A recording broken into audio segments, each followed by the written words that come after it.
Assalomu alaykum qadrli tomoshabinlar. Bugun biz yana bir aktual xirurgiya muammolaridan biri, eng ko'p uchraydigan xalqimiz orasida ko'p aziyat chekadigan kasalliklardan biri xirurgiya kasalligi, aynan qorin old devori churralari. Buning uchun biz suhbatimizni kengroq yoritish uchun tajribali shifokorimiz Rizayev Obid Sobirovni taklif qilganmiz. Ular 15 yillik tajribalar davomida muntazam ravishda ko'plab operatsiyalarni amalga oshirdilar va buning bir qanchasida ularning yonlarida bo'ldim. Bu bilan faxrlanaman. Assalomu alaykum hurmatli kuzatuvchilar. Davlatxon, sizga ham rahmat. Mana shunaqa aktual temalardan bittasi qorin old devori churralarini ko'targaningizdan. Suhbatimizdan asosiy maqsad men o'ylayman, xalqimizga, yosh xirurglarga churralar haqida to'liq tushuncha berish deb o'ylayman. Davlatxon, nimadan boshlaymiz? To'g'risi, sizga juda ham ko'plab savollar tayyorlab kelganman. Juda ham ko'plab. Faqat buni sekin-sekin dasturimiz davomida to'liqroq, yorqinroq yoritishga harakat qilamiz. Birinchi navbatda churra o'zi nima? Bemorlarga yengil tushuncha bersangiz, ular tushunadigan tilda imkon qadar. Xo'p, churra mavzusi katta mavzu. Xo'p, churralarning o'zi uchrashi statistikasi haqida gapiradigan bo'lsak, yer yuzi aholisini chamasi 3-5% da churralar uchraydi. Yiliga bir yilda o'rta hisobda 25 million operatsiya churralarning ustida o'tkaziladi.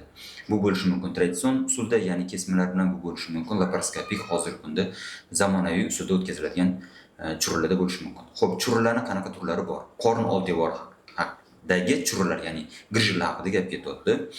Xo'p, bu bo'lishi mumkin kindik churrasi ko'p uchraydigan, hammamizga ma'lum. Churralarning eng ko'p uchraydigani 75% bu choq churralar, ya'ni paxvoy grij deymiz. Shu bo'lishi mumkin. Amaliyotdan keyingi churralar bo'lishi mumkin. Bu umumiy churralarning chamasi 5% ni tashkil qiladi. Xo'p, kam uchraydigan margani, lariya, biz ham buni ko'plab operatsiya qilganmiz va hokazo. Umuman aytadigan bo'lsak, churra bu mana qorin old devorini kesmada ko'radigan bo'lsak, teridan keyin yog' qavat, undan keyin bizani mushak apnevritik qavatimizda, press qavat deymiz.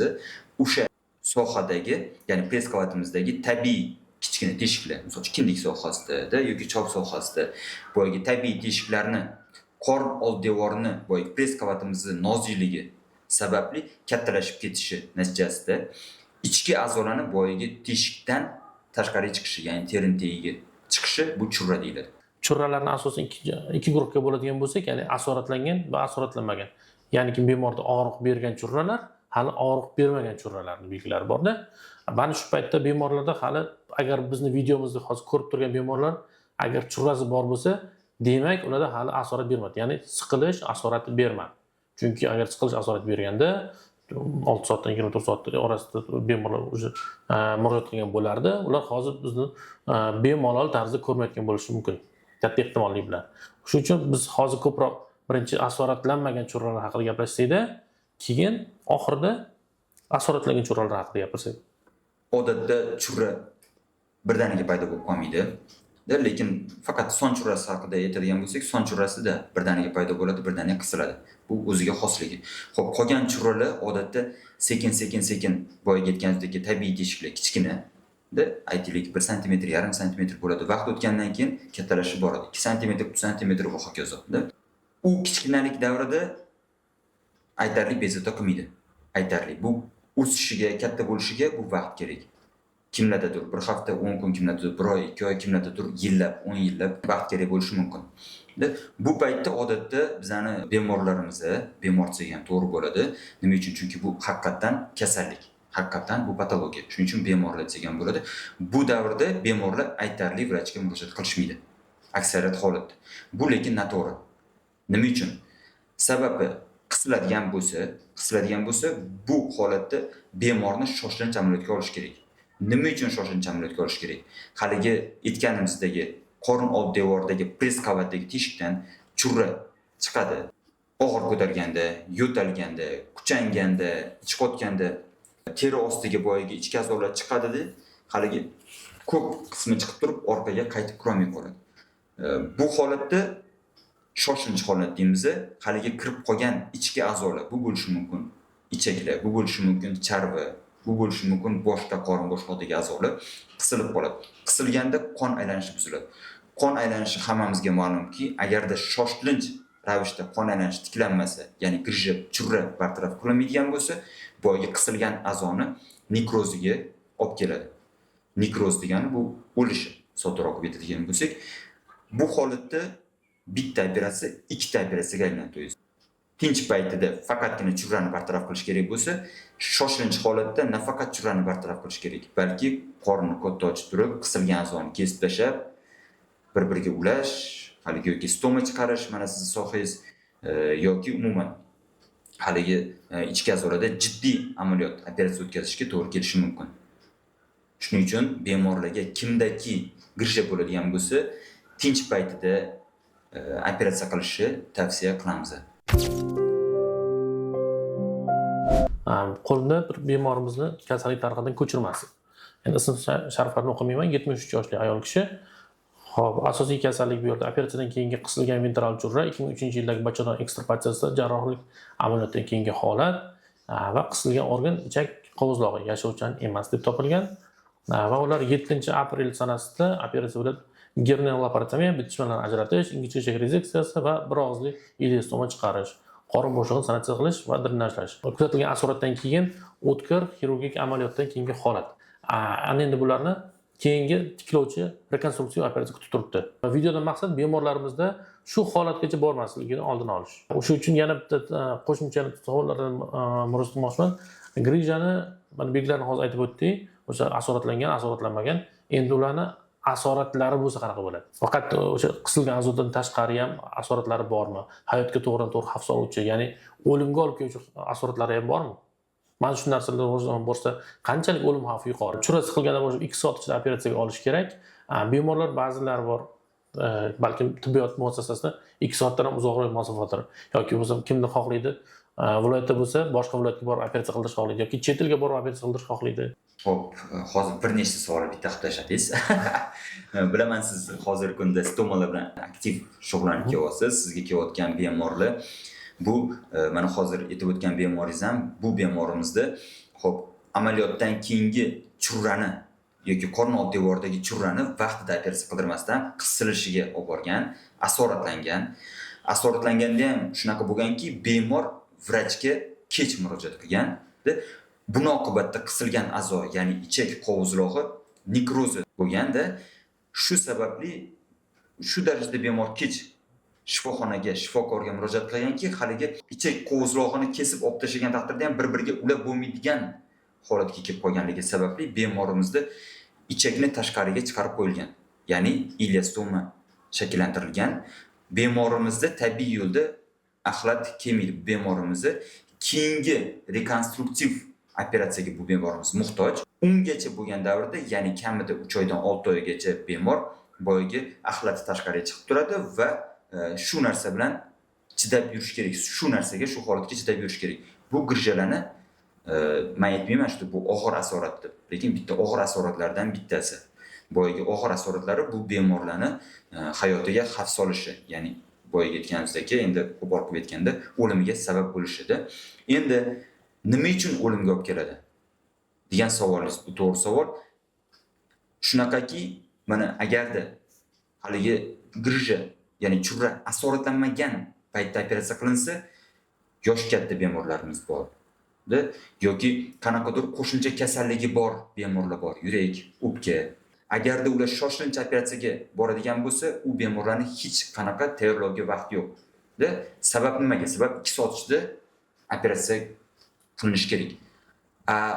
Bu bemorlarda agarda shoshilinch amaliyot qilinadigan bo'lsa, amaliyot nima bilan tugashiga hech kim kafolat bera olmaydi. Yaxshi chiqadimi yoki bemor yuragi ko'tariladimi, o'pkasi ko'tariladimi, buyragi ko'tariladimi yoki boshqa a'zolari qanaqa operatsiyaga reaksiya qiladi? Noma'lum. Shuning uchun qo'pol qilib aytganda, boyagi o'lim bilan tugashi mumkin.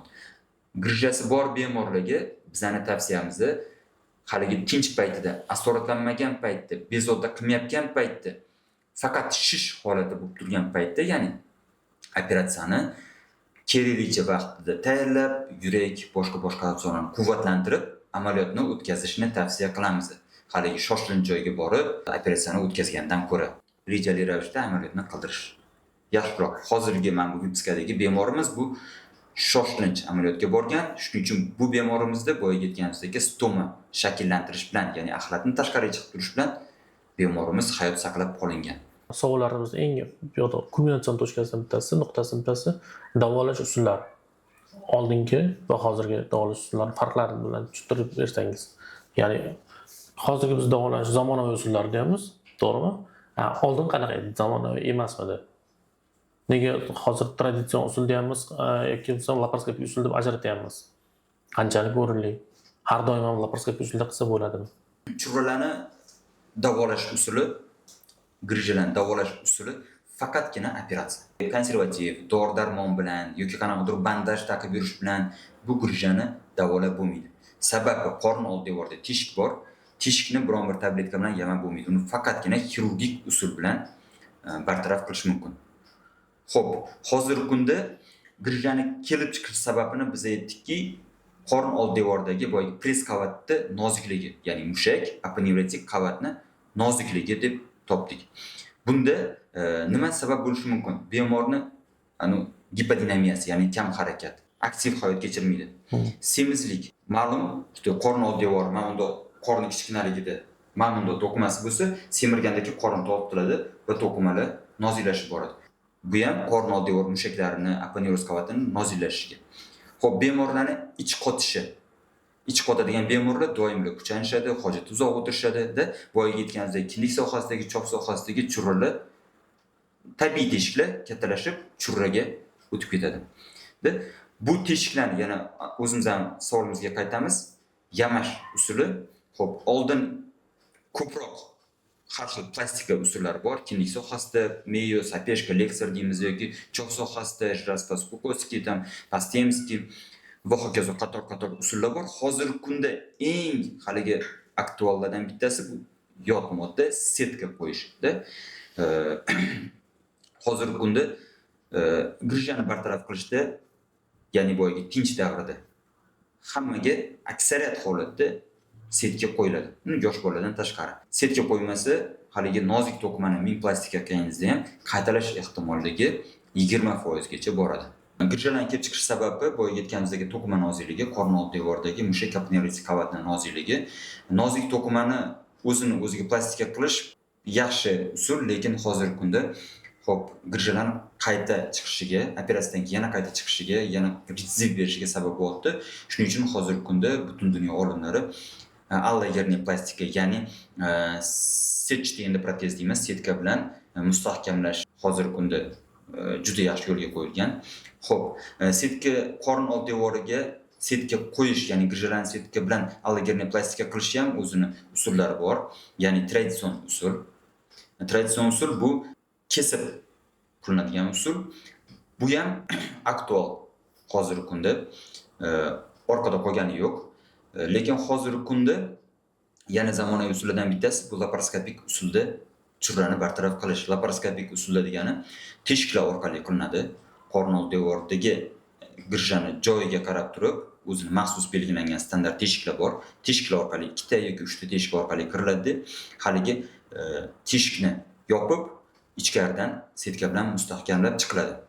Bu usul hozirgi kunda juda yaxshi rezultatlar beryapti. Shunaqa grijlar bor, ularni faqat traditsion usulda qilish kerak. Shunaqa grijlar bor, ularni laparoskopik usulda qilish afzalroq. Lekin agarda grijani unsida ham qilish mumkin bo'ladigan grijlar bo'lsa, ya'ni o'lchami katta bo'lmagan grijlar bo'ladigan bo'lsa, choq churlar bo'ladigan bo'lsa-da, unda laparoskopiyani afzalliklari ko'proq. Aytaylik, protsentlarda gapiradigan bo'lsak, amaliyotdan keyingi yoki kindik churlarni oladigan bo'lsak, agarda traditsion usulda qiladigan bo'lsak, qaytalash ehtimolligi chamasi 5% gacha to'g'ri keladi. Ya'ni 100 tadan 5 ta bemorda qaytarish mumkin. Agarda xuddi shuni laparoskopik usulda qilinadigan bo'lsa, laparoskopik usulda setka qo'yiladigan bo'lsa, bunda qaytarish ehtimolligi 1% gacha. To есть 5 barobar ehtimollik kam. Lekin boyaga aytganimdagi o'zini ko'rsatmalari bor. Traditsion usul ham o'zini haligi kuchini yo'qotgani yo'q. Shunaqa grijlar bor, ularni faqatgina traditsion usulda qilish kerak. Laparoskopik, ya'ni laparoskopik usulda qilaman deyish, faqat laparoskopiya usulda qilaman deyish bu noto'g'ri. Bu haqida yana to'xtalamiz alohida grijlarni ko'rib chiqayotgan paytimizda. Aytmoqchi bo'lganim, unisini ham o'rni bor. Bemorlar uchun juda ham qiziq savolda. Ya'ni operatsiya qilish xohlamaydigan. Nega ular operatsiya qildirish kerak degan savol bo'ldi. Asoratlarni oldini olish uchun dedik, boshqa dedik, to'g'rimi? Operatsiya qildirish o'zi shartmi? Bezovta qilmayapti, yoki shishlar yo'q, og'riqlar yo'q, klinik belgilar yo'q, grijasi kichkina o'lchamda. To'g'ri savol bo'ldi. Bu yerda bunaqa savol berishingizdan men tushunib turman, shu xalqimizga soddaroq, oddiyroq yoki yosh xirurglarga yetkazish, to'g'ri ma'lumot berish haqida bo'lyapti. Grija bu siz aytganingizdek shish katta bo'lmasa, kosmetik jihatdan bezovta qilmasa degan savollar menimcha beryapsiz shekil, yoki og'riq bermasa, grija kattami, kichkinami buni ahamiyati yo'q. Bu narsa qorin old devordagi defekt, kirib chiqayotgan a'zo, grijaning ichiga kirib chiqayotgan, ya'ni churraning ichiga kirib chiqayotgan a'zo bu qorin bo'shlig'idagi a'zolar. Bu bo'lishi mumkin. Boya aytganimdek, ichak qovzulog'i bo'lishi mumkin, katta charvi yoki boshqa a'zolar bo'lishi mumkin. Kichkina bo'ladimi, katta bo'ladimi, bu asoratlanishi mumkin. Ya'ni qisilib qoladigan bo'lsa, bu amaliyot shoshilinch amaliyotga olib kelishi mumkin. Shoshilinch amaliyot vaqtida qilinmasa, boyagi qisilgan a'zoni nobud bo'lishi bilan asoratlanishi mumkin. Bu katta muammolarga olib kelishi mumkin. Shuning uchun grija kichkinami, kattami yoki bezda qotdimi yoki bezda qilmayaptimi, buni baribir operatsiya qilish kerak vaqtida, asoratlarni poylamasdan. Keyingi savolimiz. Qaysi holatlarda setichni endoprotezimiz qo'yib bo'lmaydi? Mana qisilgan bemorlar, churra qisilishi bilan, asoratlanishi bilan yoki og'riqlar bilan kelgan bemorlarda haligi to'qimalarda aytdik-ku, nobud bo'lishni boshlaydi degan vaqtida operatsiya qilinmasa, haligi yallig'lanish bo'ladigan bo'lsa, bu bemorlarga setka qo'yish mumkin emas. Nima uchun? Setka bu yot modda. Yallig'lanib turgan a'zoga, ya'ni asoratlangan grijaga, yallig'lanib turgan to'qimaga biz setkani qo'yib ketadigan bo'lsak, bu setkani organizm qabul qilmasligi mumkin. U yerda yiringli jarayon rivojlanadi. Yiringli jarayon setkani qabul qilmasligi va haligi qaytadan operatsiyaga olib kelishi mumkin. Shuning uchun bu holatlarda setkani qo'llash mumkin emas. Bir. Ikkinchisi, mana bizda ko'p bo'lgan holatlardan bittasi, mana stoma chiqarilgan bemorimizda stomani joyiga keltirish, ya'ni ichaklarning ketma-ketligini to'g'rilash paytida, rekonstruktiv operatsiya paytida qorin old devoridagi churralarni bartaraf qiladigan bo'lsak, u holatda ham ba'zi holatlarda, hamma holat demayman, setka qo'ya olmasligimiz mumkin. Nima uchun? Bizga ichakni ochishimizga to'g'ri keladi. Agarda ichakni ichi ochilganda ichidagi mikroflora qorin bo'shlig'iga kontaktda bo'lishi mumkin. Bunaqa holatlarda ham biz setka qo'ya olmasligimiz mumkin.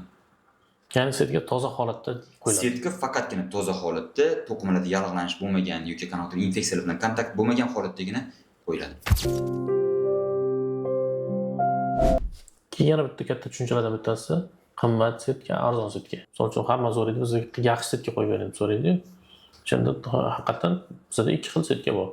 Arzonroqmi, qimmatroqmi, to'qimasiga qarab. Setkani to'qilishi, yumshoq, qattiqligini, to'qilishini, zichligini bu biz o'zimizni ishlatayotgan to'qimamizga qarab turib tanlaymiz. Qanaqa to'qimadagi setka qatga ishlatilishini bu alohida tema. Xo'p, endi arzon setkalar bor, qimmat setkalar bor. Bu asosan firmasiga qarab turib, ya'ni производитель ishlab chiqaruvchining firmasiga qarab turib ishlatiladi. Narxi belgilanadi, lekin hozir aytmoqchi bo'lgan savolingiz, bu arzon setka degani bo'lishi mumkin. Mana Turkiyaniki, Amerikaniki deymiz, Johnson & Johnson. Uni orasidagi farqi unaqa juda katta emas. Misol uchun, oddiy Turkiyaniki 200 ming, 300 ming turadigan bo'lsa, mana Johnson & Johnson deganimiz 8 ming atrofida turadi. Bu hammasi arzon setkalar qatoriga kiradi. Lekin bu arzon deganda arzon setka emas bular. Bular bir qavatli setkalar. Xo'p, shunaqa setkalarimiz bor, bularning narxi qimmat. Bu kompozitniy setka deymiz. Bunda bir qavatli boyaga aytganimizdagi xuddi oddiy setkaga o'xshab turib polipropilen setka, ikkinchi qavati bo'ladigan bo'lsa, uni ustini kollagen покрытие, ya'ni kollagen qavat bilan qoplangan bo'ladi. Bu setkalarimizni haligi qorin devorni ichkaridan qo'yish uchun mo'ljallangan. Bu setkalarimiz ichak bilan kontaktda bo'ladigan bo'lsa, haligi ichakka ziyon yetkazmasligi uchun qo'llaniladi. Bu setkani qaysi bemorga kompozitniy setka kerak? Ya'ni qimmat setka deymiz. Qaysi bemorga oddiy setka, bir qavatli setka kerakligini buni xirurg o'zi belgilaydi. Misol uchun bemor kelib turib menga qimmat setka qo'yib bering deyishi bu noto'g'ri. Shunaqa joylar bor. Unga faqatgina oddiy setka, misol uchun paxoviy girjani oladigan bo'lsak, ya'ni chok churrasini oladigan bo'lsak, unga kelib turib haligi qimmat setkani, ya'ni 2 qavatli setkani qo'yish mumkin emas. U baribir qorin pardani orqasida qoladi. Ularga 1 qavatli setka qo'llanilgani ma'qul. Mana kindik churralarni oladigan bo'lsak, agarda bemorimizda ichakli kindik sohasi bilan to'g'ridan-to'g'ri kontaktda bo'lmaydigan bo'lsa, unda o'tga ham oddiy setka qo'llasak bo'ladi. Yana bitta muhim savolim siz. Qanday diabet bilan xastalangan bemorlarda, ya'ni ko'pincha bizda tushuncha bor, operatsiya qilib bo'lmaydi, tekis bo'lmaydigan bemorlarda ularda ham grijani operatsiya qilish qanchalik o'rinli yoki ularni tegish kerak emasmi? Yaxshi savol bo'ldi. Qandli diabet bilan og'rigan bemorlar men aytgan bo'lardimki, rejali ravishda grijasini operatsiya qilishi boshqa bemorlarga nisbatan muhim. Nima uchun? Agarda grijasi qisiladigan bo'lsa, asoratlanadigan bo'lsa, uni amaliyot katta amaliyotga aylanib ketishi mumkin. Kesmasi katta bo'ladi, ichki a'zolarda ishlash kerak bo'ladi-da. O'sha darajagacha olib borish kerak emas. Ular aksincha, voqliroq bemorni kerak bo'lsa, boyagi qondagi qand miqdorini korreksiya qilgan holatda rejali ravishda amaliyotni o'tkazishlari shart. Rejali ravishda amaliyot qilinadigan bo'lsa, amaliyot hajmi ham kichkina bo'ladi. To'qimalarning jarohatlanishi ham kamroq bo'ladi. Kerak bo'lsa, boyagi aytganimizdek zamonaviy laparoskopik usulda kesmalar emas, kesmalar o'rniga teshiklar orqali boyagi amaliyotni o'tkazish mumkin. Nega setka qo'yganda ham qaytalaydi? Churra kelib chiqishining sababi boyagi mushak va aponevroz qavatimiz bor. Bu ham press qavatimizdagi to'qimaning nozikligi. Xo'p, aytaylik, mana bu churrani teshigi bo'lsa, standart bo'yicha 6-7 cm emas, standart bo'yicha 4 cm atrofligicha setka qo'yiladi. To есть mana 4 cm teshik bo'ladigan bo'lsa yoki 5 cm diametrdagi teshik bo'ladigan bo'lsa, setkani biz 4 cm bu yoqqa, 4 cm bu yoqqa, 4 cm bu yoqqa, 4 cm bu yoqqa kattalikdagi setka qo'yiladi. Bu men o'ylab topgan narsa emas, bu standart. 4 cm teshikka kamida 15 cm diametrdagi setka qo'yishimiz kerak. To есть har tomonlama 4 cm dan iladigan bo'lishi kerak kamida. Endi setka qo'yilganda aksariyat holatda agarda to'g'ri amaliyot o'tkazilgan bo'lsa, grish chiqishi mumkin. Grishi bu boyagi setkani atrofidan chiqadi. Ya'ni to'qima nozik, setka shotga joylashtirildi, lekin setkani yonidan churra chiqadi. Yonidan chiqadi. Menda shunaqa bemorlar bor. Setkamiz turibdi joyida, atrofini ko'rsa, atrofida 4-5 ta kichkina teshiklar bilan. Bunaqa bemorlar bor bizda uchragan, qayta amaliyot o'tkazganimizda. Agarda amaliyot to'g'ri o'tkazilgan bo'lsa, endi shunaqa holatlar borki, amaliyot to'g'ri o'tkazilmadi.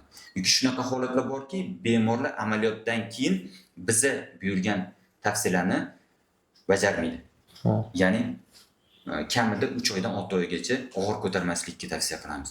3 oydan 6 oygacha sho'ng'illamaslik, ya'ni yo'talish mumkin emas bemorga. Yoki biz aytamiz 3 oydan 6 oygacha bandaj taqib yuring deymiz. Nima uchun 3 oydan 6 oygacha davoman? Kimgadir mustahkamroq joylashgan yoki kimnidir haligi to'qimalar nozik bo'ladigan bo'lsa, ularga uzoqroq 6 oy tavsiya qilamiz. 3 oydan 6 oygacha bizani aytgan tavsiyalarni bajarmadi. U holatda nima bo'ladi? Bizni tikkan setkamizni haligi joyidan siljib qoladi. Siljib qolish natijasida boyagi joydan yana grish chiqishi mumkin. Setkani mana shu joyda bitta aytib ketmoqchiman. Qanday o'z vazifasini bajaradi setka? Soddaroq aytadigan bo'lsak, mana setkani biz tikib ketamiz. Mana go'shtga tikib qo'ysangiz, mana oldingiz go'shtni bir-biriga tikdingiz. Bundoq qilsangiz yirtilib ketadi. 10 ta joydan tikmaysizmi go'shtni bir-biriga ulash uchun? Mana uy sharoitida sinab ko'radigan bo'lsangiz, 10 ta joydan tikmaysiz, bundoq qilsangiz yirtilib ketadi. Xuddi shunaqa bizani setkamiz ham, bizani go'shtimizga, qorin old devordagi go'shtga biz mushaklarga desak to'g'ri bo'ladi. Mushaklarga setkani fiksatsiya qilib qo'ydik.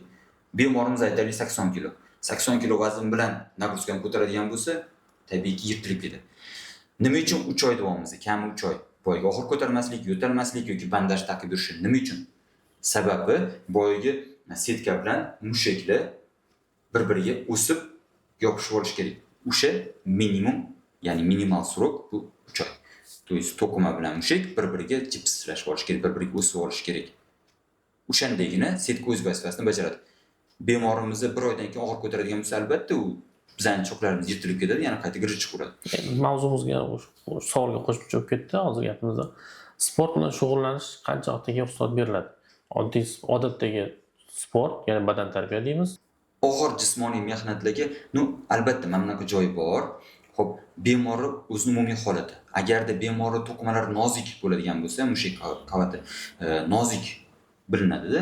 Nozik bo'ladigan bo'lsa, yosh katta bemorlar bo'ladigan bo'lsa, vazni og'ir bemorlar bo'ladigan bo'lsa-da, unaqa bemorlarga biz uzoqroq vaqt tavsiya qilamiz. Yoki umuman shug'ullanmaganingiz ma'qul, og'ir jismoniy mehnat bilan deymiz.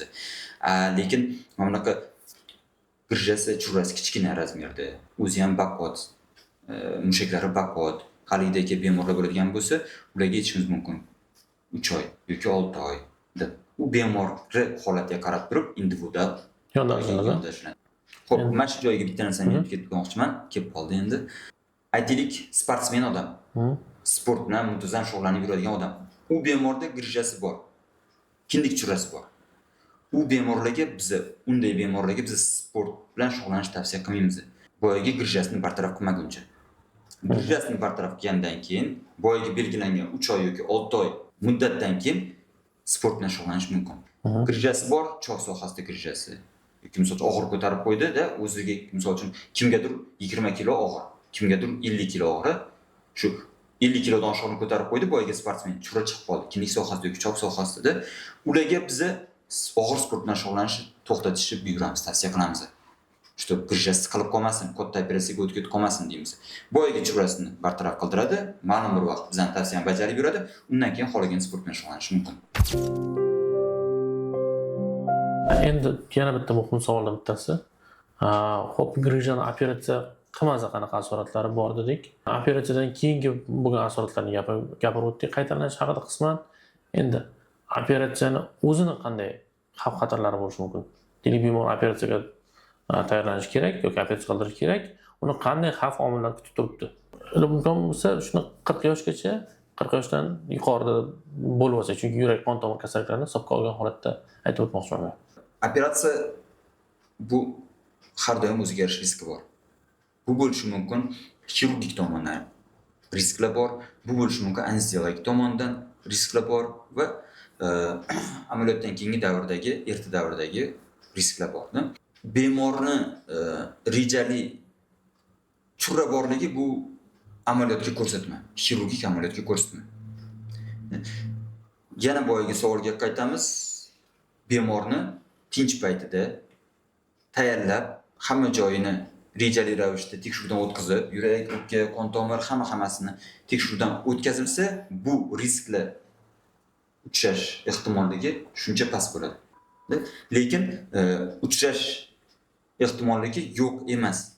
Bu bo'lishi mumkin operatsiyadan keyingi davrda mana xirurgik qon ketishi, cho'qli yetishmovchiligi bo'lishi mumkin. Xo'p, anesteziolog tomonidan bu infarkt, insult hech kim kafolatlangan emas. Albatta, boyagi operatsiyagacha tayyorlab degan gap bor. Agarda to'liq tekshiruvdan o'tiladigan bo'lsa, yurakka, hali qon tomirlarni zamonaviy jihozlangan klinikada o'tkaziladigan bo'lsa amaliyotlarni, bu bemorlarda boyagi asoratlar bo'lish ehtimolligi keskin past bo'ladi. Agardaki shoshilib, yuzaki tekshiruvda yoki amaliyot turini noto'g'ri tanlanadigan bo'lsa, tajribasi yetmadi, misol uchun bemorimizda yuragida xastalik bor, lekin bemorga men yo laparoskopik usulda umumiy narkoz ostida qilaman deydigan bo'lsa, asorat bo'lish ehtimolligi yuqori. Yuragida muammo bo'lgan bemorlarga, misol uchun, spinalniy narkoz deymiz, spinalniy narkoz berib turib, yuragiga xavf bermasdan turib, traditsion usulda pahv girjasini yoki kindik churrasini bartaraf chiqishi mumkin. To есть bu narsa albatta haligi yetarlicha jihozlangan, yetarlicha tajribaga ega bo'lgan mutaxassislar bilan o'tkaziladigan bo'lsa, albatta asoratli bo'lishi ehtimolligi pastroq bo'ladi. Endi yana bitta bemorlar tomonidan berilgan savol. Biz har doim kasallik haqida yozamiz, operatsiyaga qarshi ko'rsatmalar yo'q. Xo'p, qarshi ko'rsatmalar o'zi nimalar? Yoki shu qarshi ko'rsatmalar bo'lsa, operatsiya qachon qilinmaydi? Shunaqa bemorlarimiz bor. Yurak yetishmovchiligi og'ir darajalari bilan yoki jigar yetishmovchiligi og'ir darajalari. Jigar yetishmovchiligi mana gepatitlarda, sirroz misol uchun. Xo'p, buyrak yetishmovchiligi. Bu bemorlarga narkoz beradigan bo'lsak, bemorlar ahvoli juda og'irlashib qoladi. Bunaqa holatda albatta bu absolyut qarshi ko'rsatmalar. Bunaqa holatda bemorlarga boyagindagi vaqtinchalik bandaj taqib yurish, og'ir ko'tarmaslik, haligi ichib o'tirmaslik, yo'talmaslik haligi holatda tavsiya beriladi. Keyin operatsiyadan keyingi asoratlardan bittasi kompartment degan asorati bor. Ya'ni nafas olishda qisman buzilish bor. Shu haqida nima deysiz? Buni oldini olish uchun nimalar qilish kerak o'zi? Bu kimga bog'liq? Bemorgami, xirurgami yoki siz aytgan sharoitgami? Xo'p, kompartment sindromi degan to'g'ri savol bo'ldi. Endi kompartment sindromi degan narsa bu endi mutaxassislar biladigan savol. Kompartment sindromi qachon paydo bo'ladi? Mana bemorlarimiz bor, katta churra bilan. Ko'rsangiz qorin old devorida 15-20 sm gigant churralar bilan bemorlarimiz bor. Bu bemorlarda operatsiya turini to'g'ri tanlash kerak.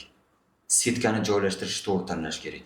Agarda haligi girjani bartaraf qilaman deb qorin old devorini tortib qo'yiladigan bo'lsa, bemorimizda qorin bo'shlig'i a'zolari qisilib qoladi.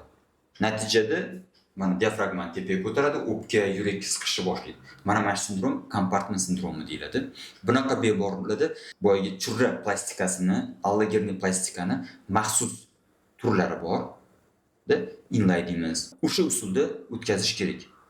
Kompartment sindromini oldini olish bu xirurg tajribasida qolgan gap. Grij operatsiyada bemorlarda dieta. Agar operatsiya qilmasa, hali operatsiyadan oldingi dietasi va operatsiyadan keyingi dietasi qanaqa bo'ladi ularda? Ovqatlanish tartibi. Agar grijasini oldirmagan, u grijasi turibdi qorin devorida, u dieta qilish shartmi? Xo'p, churrasi bor bemorlarga biz tavsiya qilamizki, to'g'ri ovqatlanishni tavsiya qilamiz. Nima uchun? Bemorlarni boyaga aytgandek ichi qotmagani ma'qul. Ichi qotadigan bo'lsa, ya'ni xamir, shinlilar, gazli ichimliklar, Gaz hosil qiladigan mahsulotlar tiyilgan ma'qulroq. Tiyilgan ma'qul. Ichi qotirishiga sabab bo'ladigan, to'g'riroq, ichi qotirishiga sabab bo'ladigan mahsulotlarni yemay turgani ma'qul. Xo'p, amaliyotdan keyingi davrda unaqa holatda ichaklarni dam qilmaydigan, ich qotishiga sabab bo'lmaydigan ovqatlar yeb turilgani ma'qul. Muhim qismimiz bandajlar. Operatsiyadan keyingi bandaj taqish qanchalik muhim? Xo'p, bandaj bu qorin old devorini cheklab turish uchun asosan taqiladi. Xo'p, bu bandaj taqish har doim ham muhim emas.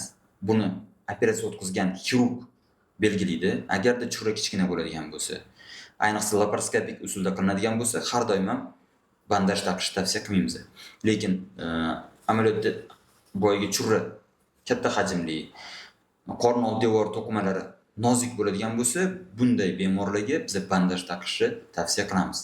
Kimgadir 3 oy, kimgadir 6 oy, kimgadir 1 yil. Bu individual bemor holatiga qarab turib belgilanadigan holat. Xo'p, keyingisi qanday bandajlar taqiladi? Xo'p, shunaqa bandajlar bor. Bular elastik, cho'ziluvchan bandajlar.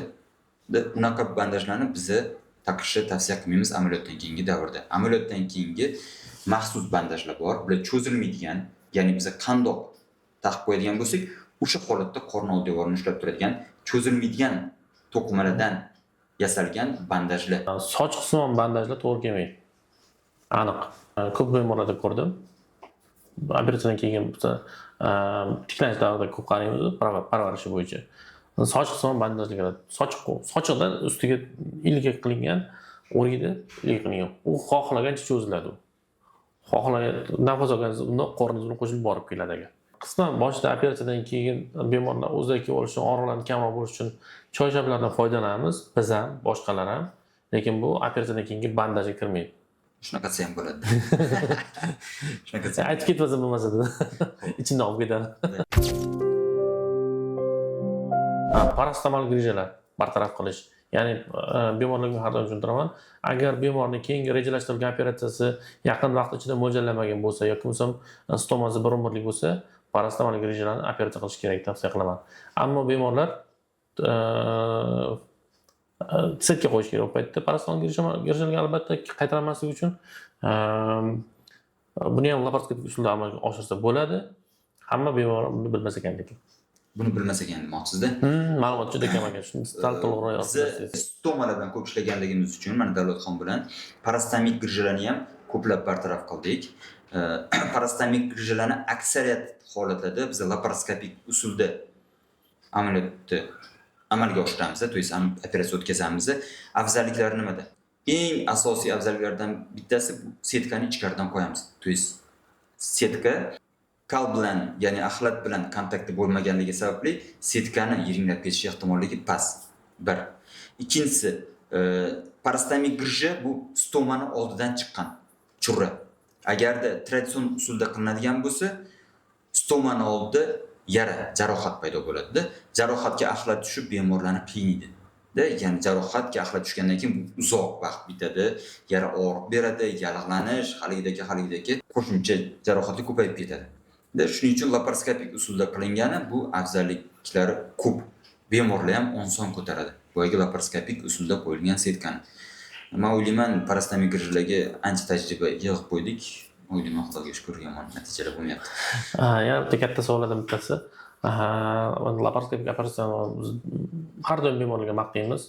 Afzalliklarini ko'proq sanab o'tamiz. Churraning o'lchamlarining ahamiyati qanchalik? Xo'p, yaqinda mana Turkiyada konferensiya bo'ldi. Shunaqa men o'ylamadim, shu churrani o'zi misol uchun bunaqa katta tema bo'ladi deb o'ylamadim. Bitta chov churrasini o'zini 3 kun razbor qilindi. Chov churrasini allogerniy plastikasi 3 kun razbor bo'ldi. O'shanda shunaqa bo'ldiki, men professorlardan maslahatlashib qoldik. Yevropa professorlari bilan. Ularda shunaqa bo'ldiki, agarda qorin old devoridagi, ya'ni bu amaliyotdan keyingi churralar bunaqa kattalar o'lchamga asosan o'tib ketadi. Agarda churra darvozasi 10 cm dan katta bo'ladigan bo'lsa, u holatda laparoskopik usul emas, traditsion usulda qilingani muhimroq, yaxshiroq natija beradi. Agarda qorin old devoridagi churra darvozasining defekti 10 cm dan Diametri. Diametri 10 cm dan kattaroq bo'lgan bo'lsa, bu holatda laparoskopiya emas, traditsion usulda qilingani ma'qulroq. Javoblaringiz uchun katta rahmat. O'ylaymanki, bemorlarga ham yoki o'rganmoqchi bo'lgan xirurglarga ham endi boshlangan amaliyotlarni boshlagan xirurglar uchun juda ham katta informatsiyalar berib o'tdingiz. Kuzatuvchilardan agar ularda yana qo'shimcha savollar bo'lsa, bexijolat kommentariyada yozib qoldirishingiz mumkin. Biz bu savollarga yana bir bor to'xtalib o'tamiz. Shuni aytib o'tishim kerakki, biz hozir yana bitta katta mavzu churralar bo'yicha, diafragmal churralar bo'yicha to'xtalib o'tmadik. Bu haqida Xudo xolisa to'liqroq katta video qilmoqchimiz, xuddi shu bo'yicha, chunki ularning turlari juda ko'p, aktualligi juda ham yuqori. Hozirgi xalqimiz orasida eng ko'p uchraydigan churralar haqida gaplashib o'tdik hozir. Kelganingiz uchun rahmat. Avvalambor, qorin devori churralari bor bemorlarga agar tavsiyalaringiz bo'lsa, marhamat. Davlatxon, sizga ham kattakon rahmat. Yaxshi aktual savollarni berdingiz, aktual temani ko'tardingiz. Men o'ylaymanki, bizani bergan informatsiyamiz bu kunga foydasi tegadi deb o'ylayman. Rahmat. Ko'rishguncha.